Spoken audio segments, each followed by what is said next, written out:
Hello dear students, NEET 2021 के form filling का process अभी स्टार्ट है, चल रहा है और 12 सितंबर को हमें एग्ज़ाम देना है। आज जब मैं ये वीडियो बना रहा हूँ तो ऑलमोस्ट हम लोगों के पास आप मान के चलो 40-45 डेज़ हमारे पास रिमेनिंग है प्रिपरेशन के लिए। हर बार की तरह इस बार भी एग्ज़ाम एनसीईआरटी बेस्ड होने जा रहा है। हमें एनसीईआरटी पे ही फोकस करना है, एनसीईआरटी बेस्ड एमसीक्यूज़ करने हैं। एग्ज़ाम होने के बाद जब काउंसलिंग का प्रोसेस स्टार्ट होता है, अभी से लेकर के काउंसलिंग के प्रोसेस स्टार्ट होने तक के लिए जो इन्फॉर्मेशन बुलेटिन एनसीईआरटी ने एनटीए ने शेयर किया है, अब एनटीए हम इसे कहते हैं, पहले एनसीईआरटी कहते थे। एनटीए ने जो इन्फॉर्मेशन बुलेटिन शेयर किया है उसके कुछ पॉइंट्स मुझे लगा आपके साथ शेयर कर लेने चाहिए। तो यहाँ पे आप देख सकते हो, जो पहला पॉइंट मैंने आपके साथ शेयर किया है, फॉर्म फिलिंग के प्रोसेस से बच्चों ये प्रोसेस रिलेट कर रहा है। इस बार 2 स्टेप में फॉर्म को हम लोग को फिल करना है। फर्स्ट स्टेप जो अभी आप लोगों ने फॉर्म फिल किया है, first step of information needs to be filled up before the last date of submission of online application form। 7th of August last date है, उससे पहले हमें फॉर्म फिल कर लेना है। This is the first step. Second step information bulletin में वो दे रहे हैं कि आपको फिल करना है at the time of declaration of result. जब आपका नीट का रिजल्ट आएगा उस समय, या जब आपके स्कोर कार्ड जब आप डाउनलोड करोगे उस समय, जो भी होगा नीट के वाया आपको अलग से पोर्टल पे इन्फॉर्म कर दिया जाएगा। मींस पहली इन्फॉर्मेशन हमारे पास ये है कि हमें 2 स्टेप में फॉर्म फिल करना है। फर्स्ट जो अभी हम लोग फिल कर रहे हैं एग्ज़ाम देने के लिए, सेकंड जब हम एग्ज़ाम दे लेंगे, जब स्कोर कार्ड हम लोगों के रिलीज़ होंगे उस समय जैसा एनटीए की साइट पे दे रखा होगा उसके अकॉर्डिंग फिर से सेकंड टाइम हमें फॉर्म फिल करना है। नेक्स्ट अगर बच्चों आप देखोगे, इसके बाद जितने भी इंपॉर्टेंट पॉइंट्स मुझे लगे, मैंने सारी चीज़ों को एक साथ इस वीडियो में मैं आपके साथ डिस्कस करूंगा। तो शुरू से लेकर के आखिरी तक आप सारे पॉइंट्स देखिएगा वन बाय वन, जो हमें पता होने चाहिए। सेकेंड स्लाइड पे है, NEET has been qualifying entrance exam since 2020 से नीट जब आप एग्ज़ाम क्वालिफाई करोगे तभी आप एलिजिबल होगे ऑल ओवर इंडिया, चाहे वो स्टेट हो या सेंटर हो। किसी के भी एमबीबीएस, बीडीएस और कुछ और कोर्सेज भी हैं जहाँ नीट का स्कोर कार्ड वैलिड है। ये कब से स्टार्ट हुआ है? 2020 से। For admission to the MBBS BDS course AIIMS and JIPMER. AIIMS and JIPMER यहाँ मैंने अलग से हाईलाइट किया है। जितने मेडिकल कॉलेज हैं सब में इंक्लूडिंग एम्स एंड जिपमर, क्योंकि बच्चों एम्स और जिपमर के लिए पहले सेपरेट एग्जाम होता था। इनको अलग स्टैट्यूट्स है, इनको अलग लीगल अथॉरिटी थी, इनकी अपनी अलग अथॉरिटी थी जो एग्ज़ाम्स कंडक्ट करवाती थी। अभी नीट के वाया ही ये भी एडमिशन लेते हैं अपने मेडिकल कॉलेजेस में। तो लिखा हुआ है as per the provision under section 14 सब class 1 of the NMC national medical commission act 2019। तो अभी फिलहाल एम्स और जो बीएचयू है, जिपमर है, इन सभी में आपको एडमिशन नीट के वाया मिलेगा। तो 2020 से ये स्टार्ट हो चुका है। नेक्स्ट पॉइंट अगर आप देखोगे, NEET UG 2021 is going to be conducted by NTA, national testing agency. NTA NEET का एग्जाम कंडक्ट करवाता है, आईआईटी जेई का कंडक्ट करवा रहा है। As per the schedule given in the information at a glance for admission to MBBS, BDS, BAMS, BSMS, BUMS, BHMS। अगर आप इन सब में से किसी का भी टारगेट रखते हो तो आपको नीट का फॉर्म फिल करना बहुत इम्पॉर्टेंट है। नीट का फॉर्म जब आप फिल करोगे तभी इन कोर्सेज में आप एडमिशन ले पाओगे। पहले इन सबके अलग अलग एग्जाम होते थे, 2020 से ये चीज़ कंपलसरी हो चुकी है। नेक्स्ट स्लाइड में अगर आप बच्चों देखोगे तो पैटर्न ऑफ एग्जाम, अभी तक क्या रहता था कि टोटल 90 क्वेश्चंस बायोलॉजी में, 45 फिजिक्स और 45 केमिस्ट्री में। इस बार भी सेम यही है, थोड़ा सा इन्होंने चेंज किया, सेक्शन बना दिए हैं। Section A will consist of 35 questions and section B will have 15 questions। Section A और सेक्शन बी, सेक्शन ए में इनके पास है 35, सेक्शन बी में इनके पास है 15। सेक्शन ए कंपलसरी है, सेक्शन बी में 15 में आपको 10 क्वेश्चंस करने हैं। तो 15 candidate can choose to attempt any 10 question. तो सेक्शन बी में आपके पास ये चॉइस दे रहे हैं क्या रीज़न है चॉइस देने का? माइट भी कोरोना के कारण कुछ टॉपिक आप नहीं पढ़ पाए हो या स्कूल एग्जाम में कुछ टॉपिक ओमिट कर दिए गए हैं, तो ऑप्शन आपके पास रहेगा कि आप वो क्वेश्चंस ना करो। माइट भी ये रीज़न होगा, लेकिन ऐसा क्लियरली मेंशन नहीं किया है इन्होंने।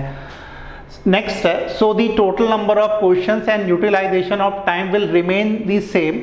तो टोटल जो क्वेश्चंस होने जा रहे हैं, अभी भी टोटल नंबर ऑफ क्वेश्चंस 180 ही रहेंगे, क्योंकि 35 यहाँ से जो कंपलसरी है और 15 में आपको 10 करने हैं, तो 35 और 10 कितने हो जाएंगे? 45 physics, 45 chemistry, 45 botany and 45 zoology. तो the total number of question will remain भी सेम और मार्किंग सिस्टम भी सेम है, मतलब +4 और -1। नेक्स्ट स्लाइड में बच्चों इसी चीज को सिंप्लीफाई करके वो इंफॉर्मेशन बुलेटिन में एक चार्ट के फॉर्म में दे रहे हैं। Physics, chemistry, botany, zoology 4 part में से डिवाइड कर दिया है। 35 मार्क्स सेम है, 35 मल्टीप्लाइड बाई 4।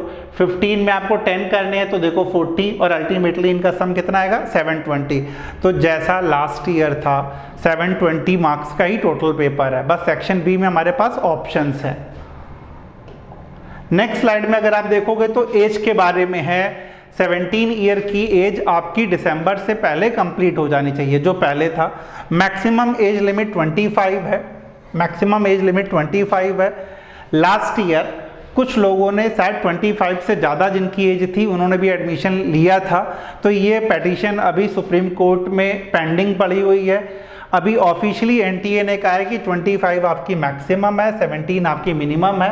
25 से ज़्यादा है तो आप फॉर्म फिल कर सकते हो, लेकिन फाइनली जो भी जुरिस्डिक्शन होगा कोर्ट का उसके अकॉर्डिंग आपको एडमिशन मिलेगा। तो ये भी पेंडिंग प्रोसेस है, इसे क्लियरली उन्होंने दिया है, अगर आप चाहो तो पढ़ सकते हो। Candidates above 25 years are provisionally permitted to appear and their candidature is subjected to the outcome of the pending petition before the honourable supreme court.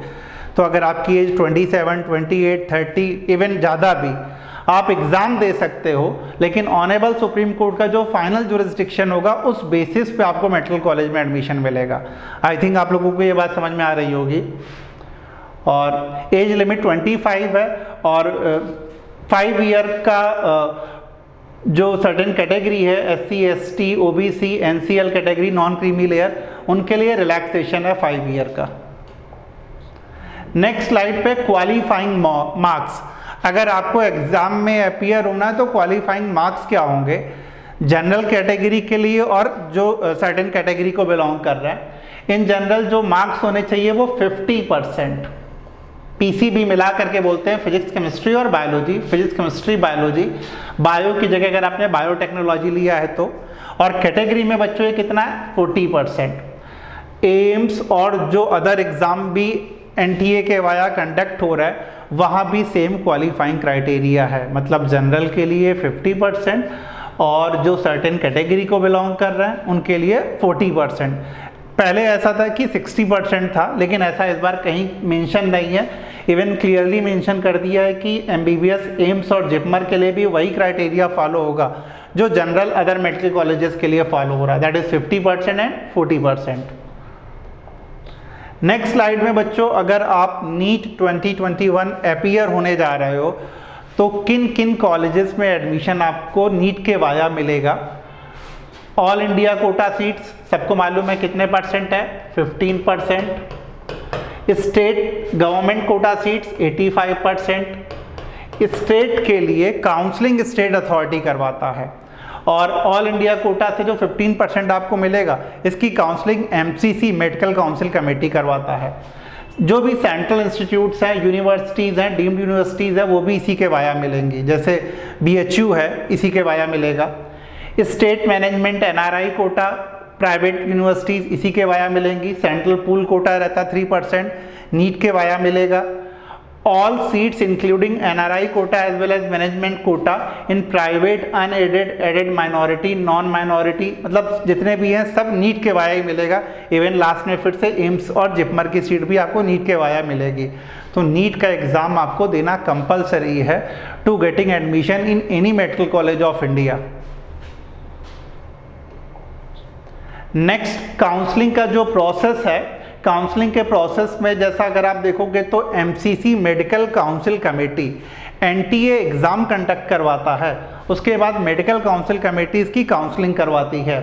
जो 100% काउंसलिंग करवाती है वो 100% काउंसलिंग अगर आप देखोगे तो कुछ स्टेट्स हैं, दिल्ली के हैं, Atal Bihari Vajpayee Institute of Medical Science RML है, वीएमएमसी है, इनकी 100% काउंसलिंग एमसीसी के वाई कंडक्ट करवाई जाएगी। एम्स और जिपमर की है।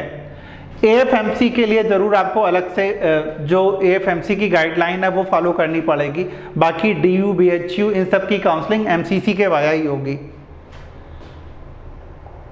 नेक्स्ट स्लाइड में अगर आप देखोगे तो नेक्स्ट स्लाइड में वही है कि admission AIIMS, JIPMER, central university, DU, BHU, AMU, AFMC इनमें एडमिशन लेने का क्या क्राइटेरिया है। एएफएमसी के लिए आपको सेपरेटली अप्लाई करना पड़ेगा, बाकी सबके लिए सेपरेटली अप्लाई मतलब काउंसलिंग के लिए। एग्ज़ाम तो सभी के लिए नीट के वाया ही होगा। तो एएफएमसी के लिए मैंने यहाँ इसलिए सेपरेटली मेंशन भी कर रखा है कि केवल एएफएमसी के लिए आपको सेपरेटली अप्लाई करना है, बाकी एडमिशन इसी के वाया होगा। नेक्स्ट स्लाइड में अगर आप देखोगे तो एएफएमसी जो अभी मैं कह रहा था कि स्लाइड में है, तो वही एएफएमसी के बारे में इंफॉर्मेशन है कि AFMC Pune shall be subjected to norms prescribed by the directorate general of armed forces medical services. तो जो भी उनकी गाइडलाइन है that you have to follow, और रिजल्ट आने के बाद एएफएमसी में अलग से आपको एनरोल करवाना पड़ेगा। फिर वो कैंडिडेट्स को शॉर्ट लिस्ट करेंगे और अपने रूल्स के अकॉर्डिंग एडमिशन लेंगे।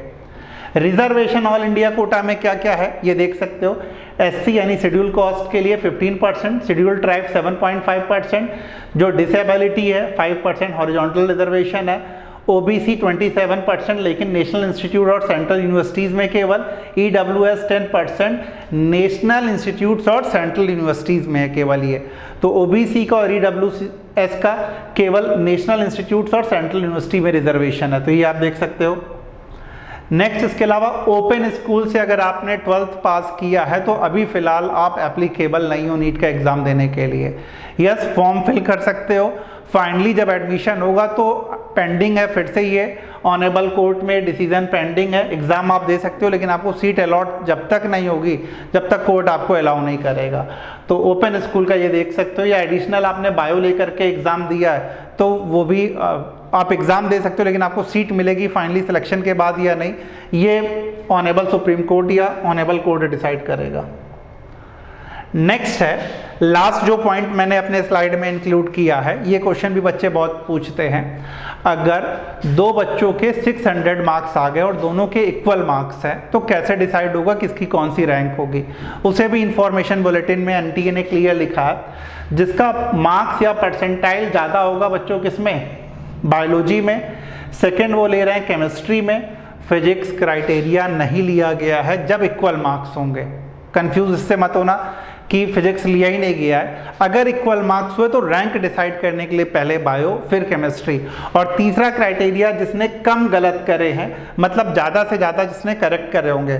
अगर किसी ने 10 इनकरेक्ट करे हैं और किसी ने 5 इनकरेक्ट करे हैं, दोनों के मार्क्स सेम है तो ऑब्वियसली रैंक उसकी बेटर होगी जिसके 5 इनकरेक्ट है। आई होप आप लोगों को ये पॉइंट समझ में आया होगा। तो तुक्का नहीं लगाना हम लोगों को, जो क्वेश्चन बन रहे हैं वही करने हैं। ये वो सारे पॉइंट्स से जो मुझे लगा आपके साथ एक बार मैं शेयर कर लूँ। अगर अच्छा लगे वीडियो तो प्लीज़ लाइक और शेयर ज़रूर करिएगा।